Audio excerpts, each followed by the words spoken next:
Hello, wonderful. Sarah K. Ramsey, 31 Days to You, and we are on day 7. Well, actually, we're on day 8, but I'm talking about day 7. So, what are you doing when you feel most like yourself? This is one of the questions that people kind of stumble on.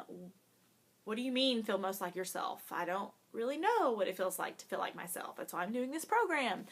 Yes, okay. So, when I kind of was going through this in my own life, I really had to go back to who I was at, 5 years old, like a 5-year-old little girl, or in different stages of my life. What was I like at 5? What were my interests at 5? What was my personality at 5? What was my interest at 10? What were my personality at 10? What were my hobbies at 10? What were my strengths at 10? What about 15? Well, everyone's kind of crazy when they're 15. But you kind of get the idea. So, kind of going back, when do you feel most like yourself? And you may not have had any trouble answering that question, and that is awesome. But if you did, kind of think about what you loved as a kid.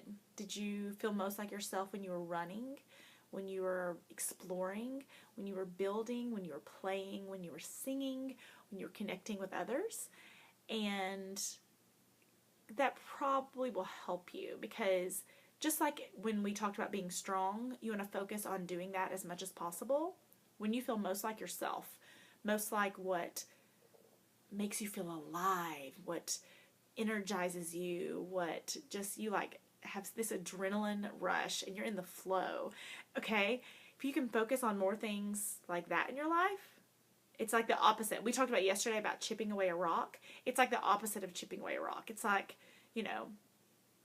I don't know what you really do with rocks, like plaster maybe, but that seems not super solid. It's like a covering, like this awesome covering over yourself that can create a buffer, because it creates like a buffer of happiness. It makes you more happy and more alive, more energetic. And so then when something comes and tries to chip away, it can't quite get to the core, because there's that layer of happiness over you that is protecting you and making you feel awesome and helping you rock it. So, what are you doing when you feel most like yourself? Think about you as a child, or at different stages in your life. And get ready for day 8.